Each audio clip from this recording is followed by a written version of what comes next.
everyone, so in this video we are doing very important topic जो कि है हमारा कोलरिज के ऊपर।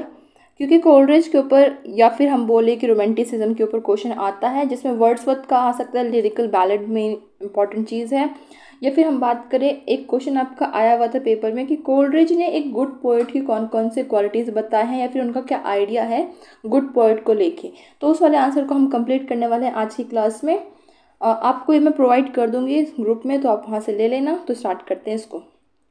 पहली चीज़ तो ये कि आपको पता होना चाहिए कि रोमांटिसिज्म जो मूवमेंट था, रोमांटिक मूवमेंट था, उसमें कौन कौन सी बातें हुई हैं।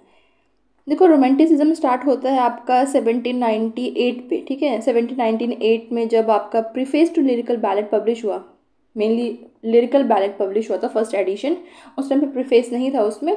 तो जब वो पब्लिश हुआ, वहाँ से हम ऑफिशियली मान लेते हैं कि हमारा रोमांटिसिज्म स्टार्ट हो गया था। रोमांटिसिज्म हुआ क्यों था? क्योंकि कहीं ना कहीं इंडस्ट्रियलाइजेशन हो रहा था, फ्रेंच रिवोल्यूशन हुआ वहाँ पे फ्रांस में, फ्रेंच में, ठीक है। फ्रेंच पीपल लड़ रहे थे अपने लिए, इक्वालिटी, लिबर्टी एंड फ्रेटर्निटी उनका मेन आइडिया था। तो उन सब चीज़ों को देख के उन्होंने सोचा, इंग्लैंड में देखा लोगों ने कि भाई यहाँ पे भी तो हम कर सकते हैं, बैक टू नेचर चलते हैं, क्योंकि इतना हसल बसल हो चुका था।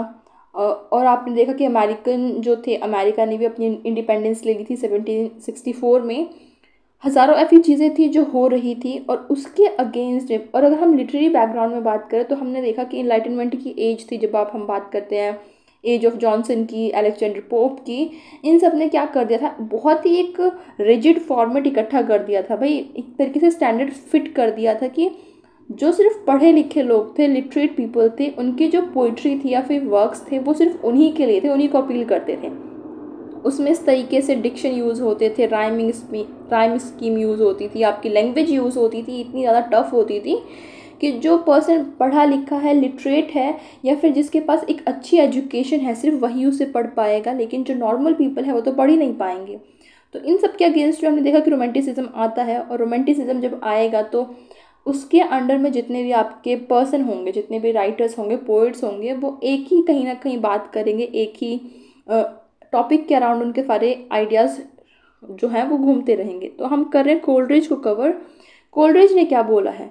देखो, कोलरिज का बहुत फेमस कॉन्सेप्ट है इमेजिनेशन एंड फैंसी का, ठीक है। ये आपको पता होना चाहिए। बायोग्राफी लिटरेरिया इन्होंने लिखी है, वो आपको पता होना चाहिए। इन्होंने क्या बोला है कि फ्यूजन होना चाहिए। 1 सेकेंड। इन्होंने बात करी है कि फ्यूज़न होना चाहिए, आपकी इमेजिनेशन हो प्लस वहाँ पे फैंसी हो, दोनों को आपस में मिक्स कर दो। और क्या है, ऑर्गेनिक फॉर्म होनी चाहिए, एक्सप्रेशन कैसा हो, यूनिवर्सल ट्रूथ हो, और बैलेंस होना चाहिए पर्टिकुलर और जनरल में, एक स्पेसिफिक आइडिया। ये था। अभी समझ में नहीं आ रहा होगा, जैसे जैसे हम आगे बढ़ेंगे आपको समझ में आने लगेगा। अब क्योंकि ये एक बहुत ही फेमस, एक मेन इम्पॉर्टेंट हम बोल सकते फिगर थे रोमांटिसिज्म में, रोमांटिक मूवमेंट जब चल रहा था उसमें, और इनके बहुत सारे इंपॉर्टेंट थ्योरी हैं, क्रिटिसिज्म है जो उन्होंने दिए हैं। इन्होंने बोला है कुछ ऐसी लाइंस को कि गुड पोइट जो है वो कैसा होना चाहिए अपने वर्क में, बायोग्राफी लिटरेरिया में। मैंने आपको बोला ना, ये बहुत फेमस है, ये आपको पता होना चाहिए। सिर्फ इसलिए नहीं कि आप पेपर में जा रहे हो, इसलिए भी क्योंकि आप एमए कर रहे हो, एमए के बाद आप नेट के लिए अगर प्रिपेयर करोगे तो वहाँ पे ये चीज़ें इंपॉर्टेंस रखती हैं, आपको पता होना चाहिए। एक क्वेश्चन आपका रोमांटिसिज्म से 1 या 2 क्वेश्चन 100% पूछा जाता है, हर पेपर का ये पैटर्न है, हमेशा आता है। तो उसलिए भी कि जब पढ़ ही रहे हो तो थोड़ा सा अच्छे से पढ़ लो कि आगे भी काम आ जाए। कोलरिज का जो कॉन्सेप्ट है गुड पोइट का, वो कैसा है, उनके कुछ मेन मेन आइडियाज़ हैं, उसी के आसपास में घूमता रहता है। जैसे कि फ्यूजन होना चाहिए, उस वो पोइट जो है वो इमेजिनेशन और फैंसी को मिक्स कर सके, ऑर्गेनिक फॉर्म को यूज़ कर सके, यूनिवर्सल ट्रुथ को दिखा सके, और एक बैलेंस क्रिएट कर सके पर्टिकुलर और जनरल के बीच में। पर्टिकुलर मतलब एक स्पेसिफिक केस दिखा रहा है, या फिर जनरल मतलब कि जनरलाइज कर रहा है उस चीज़ को। उन्होंने इमेजिनेशन और फैंसी के बीच में डिस्टिंक्शन किया है, प्राइमरी एंड सेकेंडरी इमेजिनेशन के बारे में बताई है कि प्राइमरी इमेजिनेशन कैसी होती है, सेकेंडरी कैसी होती है। इन्होंने क्या बोला है, देखो यहाँ पे लिखा हुआ है कि जो इमेजिनेशन है वो प्राइमरी फैकल्टी है किसी भी गुड पोइट के लिए, ठीक है। एक चीज़ तो आप यहाँ पे लेके चलो कि इमेजिनेशन होनी चाहिए। अगर कोई अच्छा पोइट है तो उसके पास सबसे पहली चीज़ है कि इमेजिनेशन होगी। और इमेजिनेशन भी उन्होंने डिवाइड कर रखी किसमें, प्राइमरी इमेजिनेशन और सेकेंडरी इमेजिनेशन। प्राइमरी इमेजिनेशन क्या है, जितनी भी चीज़ें क्रिएट होती है, क्रिएटिव फोर्स है, उसके लिए, लेकिन जो एक पोइट है, पोइट के लिए ज़रूरी है कि उसके पास सेकेंडरी इमेजिनेशन हो। ये यहाँ पे आप इसको ऐड करो, एक ही पॉइंट में आप ये दो चीज़ों को ऐड करोगे इमेजिनेशन वाले टॉपिक में। और ये क्या होती है, ये उसकी एक ऐसी एबिलिटी है कि वो शेप कर सकता है रॉ मटेरियल्स को। रॉ मटेरियल कौन सा, जैसे कि प्राइमरी इमेजिनेशन है। प्राइमरी इमेजिनेशन हम सबके पास से, जितने भी ह्यूमन हैं, ऑल ह्यूमन के पास है ये, ठीक है, चाहे आप हो या फिर कोई बच्चा है या फिर कोई पोइट है, सबके पास है एक बेसिक सी, जिसमें हम चीज़ों को परसीव कर रहे हैं। लेकिन सेकेंडरी इमेजिनेशन क्या है, उस प्राइमरी इमेजिनेशन को as a raw material use करता है और उसके ऊपर पता नहीं कैसी कैसी पोइट्री, नॉवेल्स तरीके की लिख दी जाती हैं, आपको खुद नहीं पता। और ये काम कौन कर सकता है, सिर्फ एक अच्छा पोइट कर सकता है। यहाँ पे इसकी बात होगी। और फैंसी क्या है, फैंसी जो है वो थोड़ा सा उसको लो कंसिडर किया जाता है, कि फैंसी जो है वो सबके पास कहीं ना कहीं मिल जाती है, एग्जिस्टिंग आइडिया है जो कि ट्रांसफॉर्म नहीं होती है, कुछ भी नया नहीं बनाती है, सिर्फ वो क्या करती है, रीअरेंज करती है चीज़ों को। फैंसी वो है कि आपने कुछ ध्यान, आपको कुछ ध्यान है, आपकी मेमोरी में कुछ है, आप उन चीज़ों को सिर्फ रीअरेंज कर रहे हो, लेकिन कुछ भी नया नहीं बना रहे हो। तो ये आपका सेकंड पॉइंट हो गया फैंसी का, ठीक है। अब इसमें क्या बोला गया है, इन्होंने क्या बोला है, इसको थोड़ा सा हटाते हैं, बहुत गंदा हो गया है। यहाँ पे सेकंड पॉइंट हो गया, यस।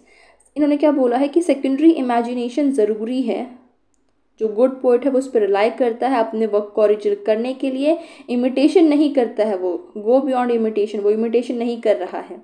अब अगर हम बात करें कोलरिज की और वर्ड्सवर्थ की, तो यहाँ पे आप थोड़ा सा बता सकते हो कि वर्ड्सवर्थ ने क्या बात करी है। वर्ड्सवर्थ ने कहीं ना कहीं बोला है कि लैंग्वेज थोड़ी सी बिल्कुल ही रस्टिक हो, जिससे कि नॉर्मल पीपल यूज़ कर रहे हैं।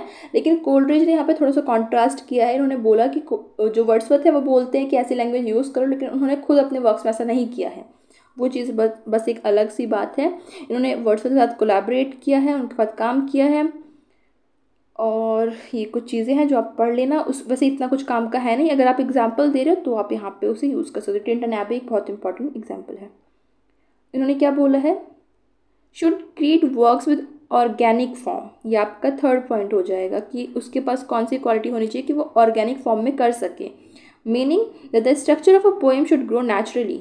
एक फेमस लाइन है कि जो अगर पोइट्री है वो नेचुरली आनी चाहिए, तभी आप उसे लिखो, अदरवाइज आप पोइट्री मत। तो वही बात ये बोल रही है कि नेचुरली ग्रो होनी चाहिए सब्जेक्ट मैटर से, ना कि उसे इम्पोज किया जाए कि आप ज़बरदस्ती लिख रहे हो उस पोइट्री को, स्ट्रक्चर आप फिक्स करते जा रहे हो, ज़बरदस्ती उसे फिट करने की कोशिश करो। ऐसा नहीं होना चाहिए, ऑर्गेनिकली होना चाहिए, मतलब कि नेचुरली वो चीज़ें ग्रो कर रही हैं, मन कर रहा है तभी आप पोइट्री लिखोगे, फालतू में ज़बरदस्ती में कोई भी पोइट्री नहीं लिख सकता है। इन्होंने क्या बोला है कि जो हर एक एलिमेंट है वो कैसे होने चाहिए, इंटरकनेक्टेड होने चाहिए। ऐसा नहीं है कि एक पैराग्राफ में आप कुछ और बात करो, एक स्टैंजा में नेक्स्ट में कुछ और बात कर रहे हो। और इन्होंने कहीं ना कहीं क्रिटिसाइज किया है न्यू क्लासिकल पोइट्स को। न्यू क्लासिकल पोइट्स कौन से थे, जो कि हमारे रोमांटिसिज्म से पहले ही आए थे। 150 साल का पीरियड जो है हम उसको न्यू क्लासिकल बोल देते हैं, रेस्टोरेशन से रोमांटिसिज्म तक का पीरियड।